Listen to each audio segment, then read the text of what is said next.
You took out a full-page ad in major U.S. newspapers last year criticizing U.S. foreign policy. What would you do differently, Donald? I'd make our allies, forgetting about the enemies you can't talk to so easily, I'd make our allies pay their fair share. We're a debtor nation. Something's going to happen over the next number of years with this country because you can't keep going on losing $200 billion, and yet we let Japan come in and dump everything right into our markets and everything. It's not free trade.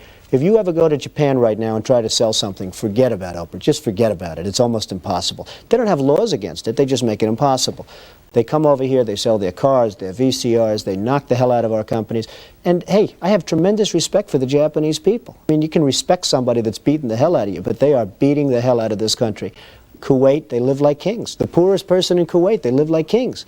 And they're not paying. We make it possible for them to sell their oil. Why aren't they paying us 25% of what they're making? It's a joke. This sounds like political presidential talk to me. I know people have talked to you about whether or not you want to run. Would you ever? Probably not.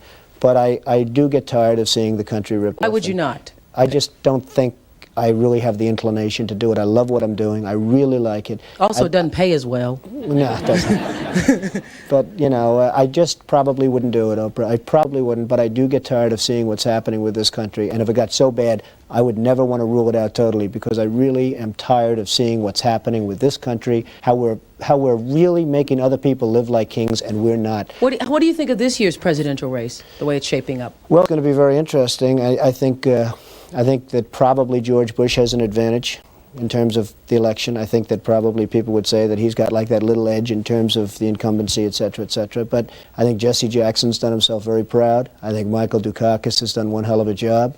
And George Bush has done a hell of a job. You know, they all went in there sort of as semi-underdogs, including George Bush, and they've all come out. I think people that are around all three of those candidates can be very proud of the jobs they've done. You've said, though, that if you did run for president, you believe you'd win.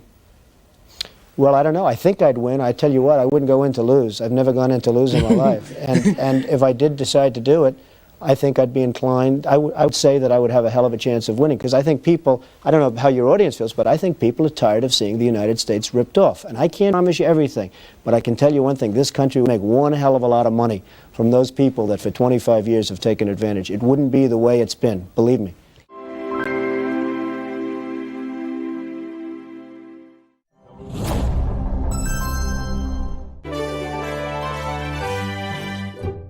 Hi, YouTubers! I'm excited to give you an update about our own YouTube channel. Now you can find new videos every day. They're the kind of videos that will make you look at life differently. They may even make you laugh a little bit. Who doesn't need a daily dose of that? So here's just a taste of some of what you'll see.